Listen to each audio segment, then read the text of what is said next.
Well, good afternoon, everyone. It is a great pleasure to be here in Capri, in Italy, and I want to begin by thanking our hosts, Prime Minister Meloni, my friend and colleague, Foreign Minister Hani, for not only their wonderful hospitality, but also their remarkable leadership. The G7 is in many ways a steering committee for the world's most advanced democracies, and we emerge from this meeting of foreign ministers more united than ever, more united in facing critical challenges that lie before the international community, including Russia's aggression against Ukraine, the conflict in the Middle East, and as well the importance of sustaining, supporting a free and open Indo-Pacific. These and many other subjects were the focus of our conversations over the last 2 days, which I found to be extremely productive.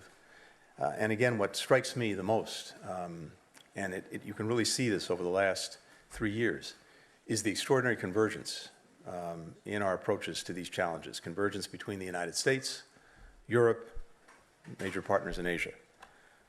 Let me touch on some of the most important things that we discussed and concluded over these past couple of days. And of course, I commend to you the statement that we put out or will soon be out on the part of the entire G7. First, the G7 condemned the unprecedented Iranian attack on Israel, unprecedented in scope and scale. Scope because it was a direct attack on Israel from Iran, scale because it involved more than 300 munitions, including ballistic missiles. We're committed to Israel's security. We're also committed to de-escalating, to trying to bring this tension to a close. You saw as well, or you'll see soon in the G7 statement, a commitment to hold Iran to account for its destabilizing activities, holding it to account by degrading its missile and drone capabilities. And yesterday, the United States announced additional sanctions on Iran, targeting UAV programs, the steel industry, companies that are associated with the IRGC, the Ministry of Defense, and its armed forces logistics.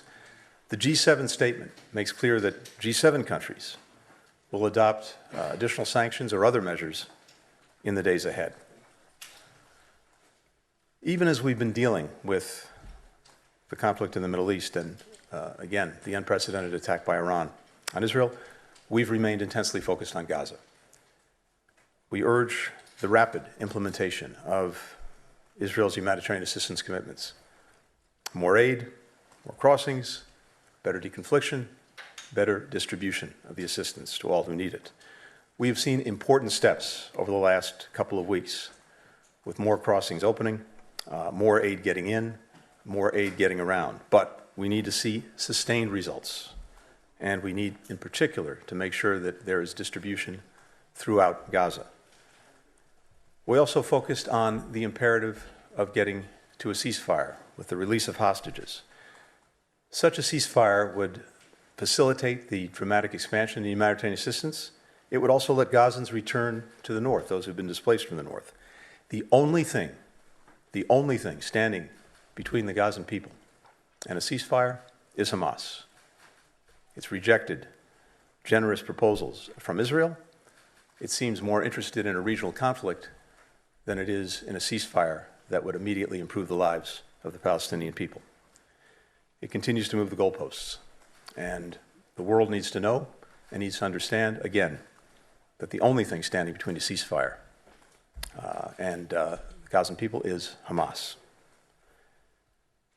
The G7 is also very clear in its unwavering support for Ukraine, faced with aggression from Russia. Putin thinks that he can outweigh Ukraine and outweigh Ukraine's supporters. The message coming out of Capri is he can't. Every G7 member is making extraordinary contributions to Ukraine's defense. And as I've said before, this is the best burden sharing that I've ever seen across the Atlantic in more than 30 years of being engaged in these issues, with Europe as well as Asian partners picking up more than their share of the load. I want to particularly recognize Prime Minister Meloni for her leadership, her decisive leadership. We can see two things right now. Together, we are helping to put Ukraine on a long-term path where it will stand strongly on its own 2 feet, militarily, economically, democratically. More than now 30 countries are engaged in negotiating, and some have concluded negotiations with Ukraine on security pacts. And together with what I'm convinced will emerge from the NATO summit, you can see Ukraine effectively building a force for the future, one that can deter aggression and defeat it as necessary. We're working to drive private sector investment into Ukraine and also help it develop its own defense industrial base in ways that will provide for a strong, enduring economy. And of course, now that the accession path to the EU is open, that will help Ukraine deep-root its democracy. But even as we're doing all of that, we heard clearly from Foreign Minister Kuleba that it's imperative that in this moment, Ukraine get more resources that it needs to deal with the ongoing Russian aggression. It needs more air defenses. It needs more munitions. It needs more artillery. Allies and partners, including the G7 countries, are committed to delivering on that. We discussed steps to provide more assistance more immediately to Ukraine. We also discussed ways to protect and help restore its energy grid, which Russia has sought to decimate. And here again, I think we can see important steps that were already taken, but more to come in making sure that Ukraine has sustainable energy for its people. We're also working to strengthen efforts to disrupt the transfer of weapons and also inputs for Russia's defense industrial base. When it comes to weapons, what we've seen, of course, is North Korea and Iran primarily providing things to Russia. But when it comes to Russia's defense industrial base, the primary contributor in this moment to that is China. We see China sharing machine tools, semiconductors, other dual-use items that have helped Russia rebuild the defense industrial base that sanctions and export controls had done so much to degrade. Now, if China purports, on the one hand, to want good relations with Europe and other countries, it can't, on the other hand, be fueling what is the biggest threat to European security since the end of the Cold War. And you don't have to just take that from me. This is what I heard around the table at the G7.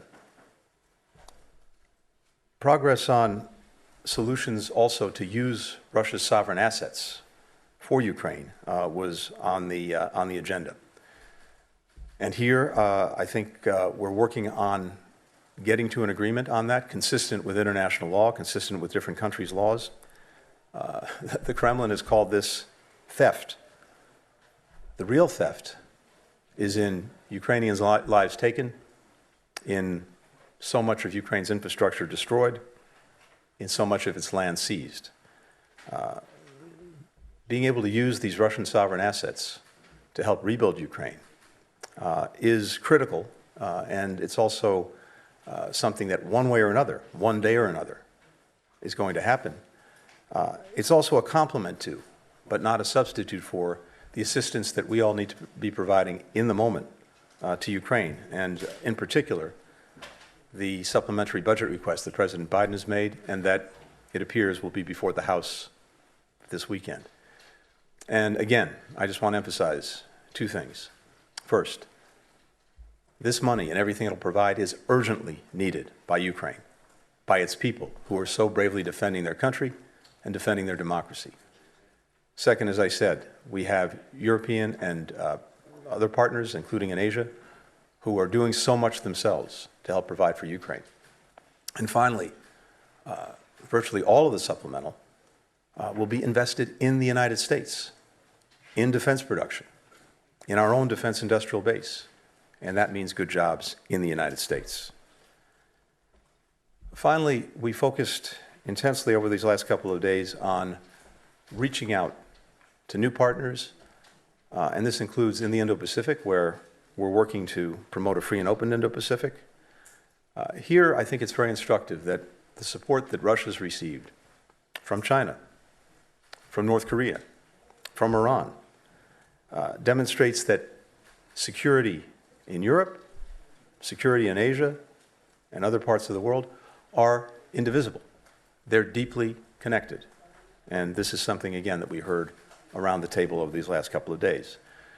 The G7 is united on the need for peace and stability across the Taiwan Strait, the South China Sea, the Korean Peninsula, and also united in standing up to China's unfair and non-market practices, especially when it comes to overcapacity, that is, flooding the markets of our own countries with new products and technologies that are heavily subsidized and so underpriced, driving our own businesses out of the market and seeking to dominate these markets themselves. Again, this is a very clear common concern among all of our countries. Finally, the other piece of this is that the G7 continues to work to deepen engagement with global partners to help deliver results everywhere. We had the chair of the African Union with us yesterday for very good conversations. And what we're really looking at is working in practical ways with countries in Africa and beyond to make clear, tangible, deliverable improvements in the lives of their people, and as a result, the lives of our own people. We have the AU that's now a member of the G20. We're particularly focused on how Africa can play its rightful role in meeting both regional and global challenges. There's growing collaboration on infrastructure and technology to improve connectivity, to build resilience. We reaffirmed our commitment to sustainable development and especially to the Sustainable Development Goals. Also to reforming the international financial institutions, multilateral development banks, to make them both more representative and more effective and responsive to meeting the needs of countries around the world, addressing issues like climate change, debt, food security. So in all of these areas, I found the conversations and the work over the last couple of days reflected in the statement that you'll see to be extremely productive and also, maybe most importantly, a very good setup for the leaders that are the meeting that our leaders will have, in June. That's what we're tracking toward. We'll continue the work that we did here over the next couple of months, and the leaders will follow up. With that, happy to take some questions. The first question goes to Olivia Gazis with CBS News. Thank you very much. Mr. Secretary, there is a lot to ask you about today, so with your indulgence. First, on Israel's strikes in Iran. Was the U.S. indeed alerted in advance? How far ahead of time? And did it raise any objections when it was? Are the strikes now over? And do you have any indication at this early stage via direct or indirect messaging that Iran will respond? And have there been any changes in Iran's nuclear program? On Israel, there are reports that your department has made recommendations to cut military aid to certain Israeli units for possible human rights violations in the West Bank before October 7th. Will you take action on those recommendations? And finally, on the recent U.S. Assessments, you mentioned that China may be growing its support for Russia for its war effort in Ukraine.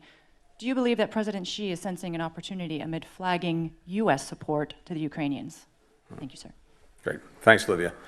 On the first question, the reports that you've seen, I'm not going to speak to that, except to say that the United States has not been involved in any offensive operations.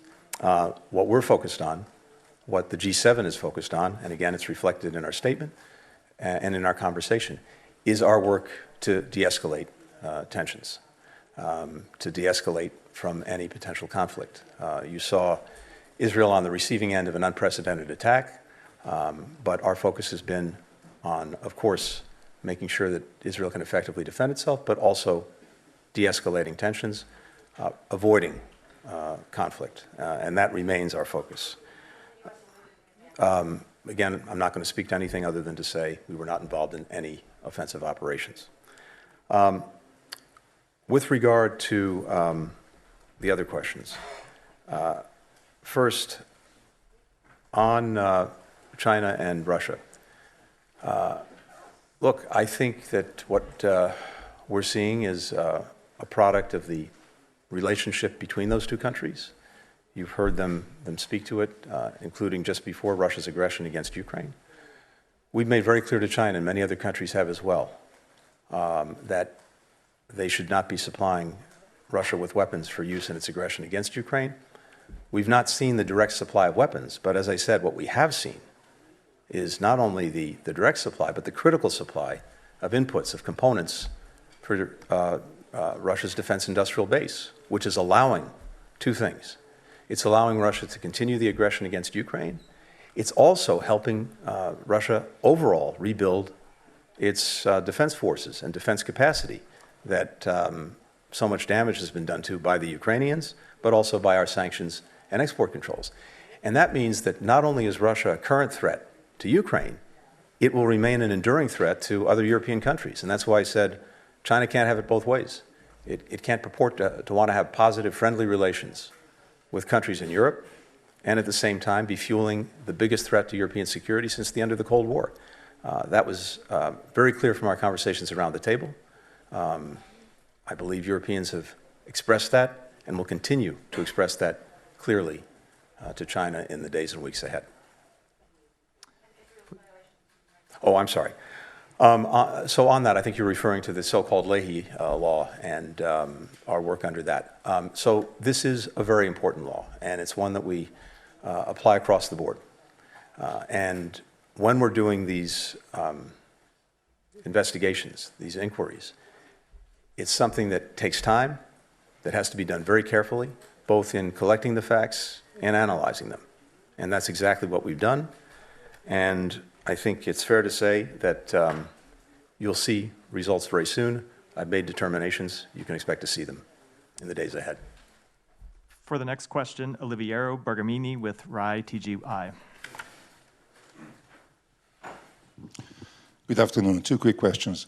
First, do you have the feeling that today's strike was limited so that Iran was not compelled to react? In that sense, are you optimistic about not a big war breaking out? And there is an Iran issue. Do you think that in the future, other countries like Italy that has historical ties with Iran could play a role in the de-escalation and stabilization that you mentioned? Thank you. Well, two things. Again, I'm not going to speak to these reported events. All I can say is that for our part and for the entire G7, our focus has been on de-escalation, on avoiding a larger conflict. And actually, that's been true since day one after the horrific events of October 7th. A big part of our approach has been to prevent the conflict from spreading, to avoid escalation everywhere. And that's a common policy across the G7, and it's very much our approach now. So we've been engaged in efforts to avoid escalation. Those efforts will continue. Italy plays a critical role in this as a leading country, as a country that's engaged around the world with many other countries that have their own relationships with countries involved in the Middle East. Italy has its own direct engagements, and I think what we've seen over the past 10 days or so, a couple of weeks, is that those engagements have been and remain very important to keeping things calm, to avoiding escalation, to preventing a larger conflict. Italy is an important player in this. Nadia Bilbassi with Al Arabiya. Thank you, Mr. Secretary. I want to press you again on the Iran question. It seems that both the Iranian and the Israeli responses were measured and calculated. Would you say that now we are averting a major confrontation and a possible war? And what messages would the U.S. played in sending to both sides for restraint? And are we back to the proxy war? And if you allow me on Rafah, the U.S. position is very clear. You oppose a military operation in Rafah as long as there's no plan to evacuate 1.5 million Palestinian civilians. The Israeli government is adamant to go ahead. What is your understanding of the plan now, and what is acceptable for the U.S.? And finally, on the UN Security Council, the United States looks isolated yesterday. Your allies, close allies, France, Japan, and South Korea, both voted for admitting Palestine as a member. The Israelis, including Netanyahu, on the record saying they oppose two-state solution. So what is the path forward, and what message do you give to Palestinians and to moderates in the region if you truly want to isolate extremists? Thank you. Good. Thanks very much for the questions. Let me simply, first of all, repeat what our focus has been and what it remains. De-escalation, avoiding conflict, and so yes, calling on all concerned to exercise restraint. That's what we've been doing. over the last couple of weeks, and as necessary, that's what we'll continue to do. And again, that's reflected in the statement that you'll see coming from all of the G7 countries. On Rafah, we have been very clear about this. President Biden's been very clear about this. We cannot support a major military operation in Rafah. First, there are currently somewhere around 1.4 million people in Rafah, many of them displaced from other parts of Gaza. In the first instance, it's imperative that people are able to get out of the way of any conflict.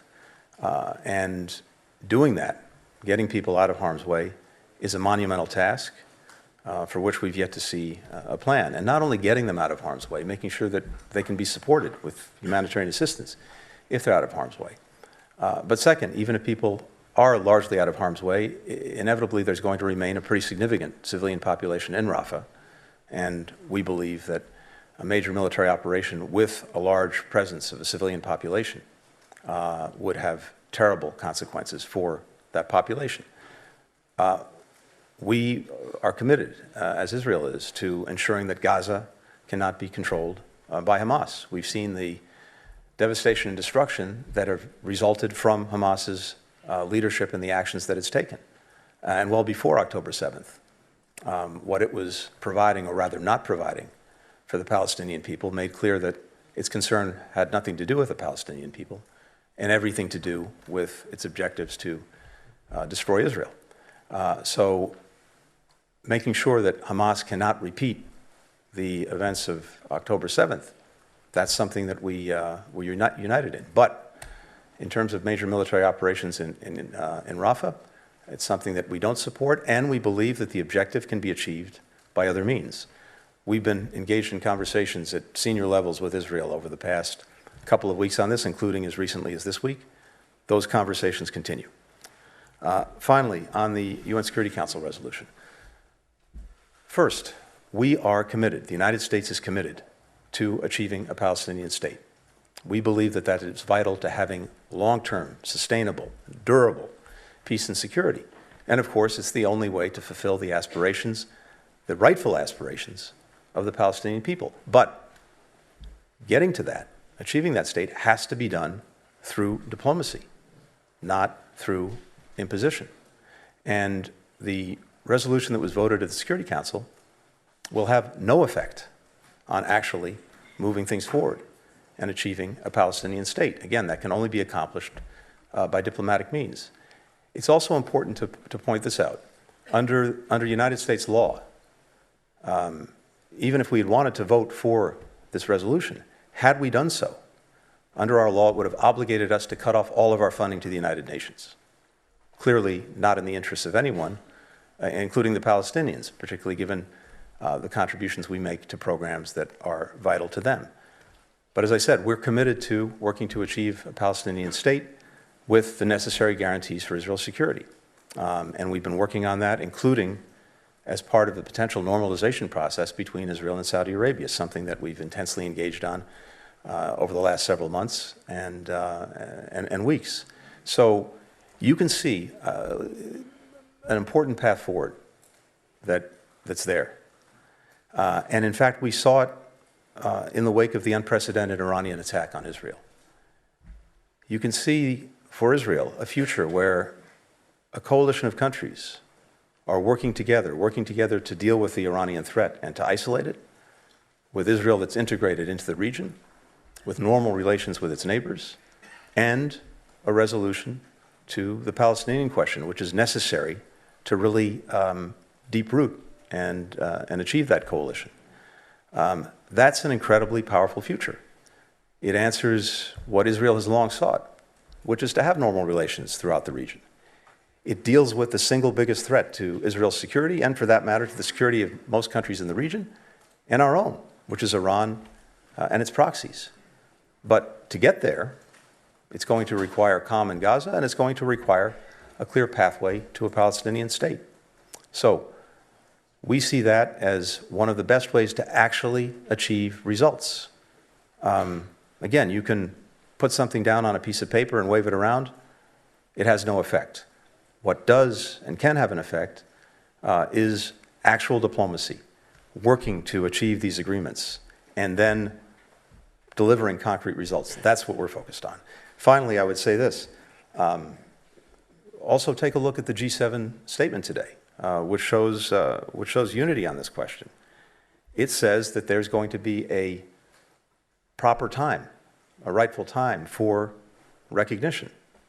This is not that time. We need to do the diplomacy. We need to do the hard work to bring parties together, to bring the region together, and to demonstrate that there's a much better future that awaits everyone if they follow this path. And for the final question, Jessica Parker with BBC. Thank you, Jessica Parker, BBC News. If I can first ask, why won't you address events that have happened overnight? Isn't it important that you do so? Can you tell us if you've spoken to your Israeli counterparts? And I'm interested to know how you would characterize the US-Israel relationship right now. And if I can, on Ukraine as well, hopes are obviously rising. The US may pass this $60 billion aid package for Ukraine, but given the amount of time it's taken, given the situation in Ukraine, is it coming too late? Good. So I'm going to be incredibly boring and not make your day by saying, again, I'm not going to speak to what's been reported, other than to say that the United States has not been involved in any offensive operations. The United States, along with our partners, will continue to work for de-escalation. On Ukraine, most important thing is getting this aid voted and moving it forward. And it will, I know, make a profound difference, and make a profound difference almost right away in making sure that Ukraine has what it needs to defend itself effectively against the ongoing Russian aggression. No. Is it too late? No. If it happens now, it's not too late. If it doesn't happen, or takes a lot more time, there is a real risk that, yes, it will be too late, and you've heard others speak to it, including the Secretary of Defense. Now, would it be better if that aid had been voted months ago? Absolutely. But in terms of meeting Ukraine's urgent needs, it's incredibly timely to get it done right away, this weekend. So I'm convinced, and all of our experts are convinced, that it can and will make a hugely important material difference in the success of Ukraine's defense and the success in repelling the Russian aggression. But if this continues to linger, yes, there is a real risk that we'll get to a point where it's simply too late. We are engaged on a regular, pretty much daily basis, and we're committed to helping Israel defend itself, and as necessary, participating in its defense, as you saw just a few days ago, and as you saw not only from us, but from a number of other countries. Again, Israel makes its own decisions, but we have a commitment to defending it, and you saw an unprecedented attack from Iran into Israel, and the United States and others working with Israel to make sure that that attack would not have devastating consequences, and thankfully it did not. But on all of these issues, whether it's relationship with Iran, whether it's the conflict in Gaza, whether it's Lebanon, you name it, we're in constant engagement with Israel, just as we're in constant engagement with allies and partners throughout the region and around the world. This is a collective effort to try to manage the conflict in the Middle East, to bring the conflict in Gaza to a close, to achieve a ceasefire and the release of hostages. And by the way, a number of other countries around the table today also have hostages in Gaza held by Hamas and other groups. And it's also important to remember, because I sometimes think that people have forgotten this.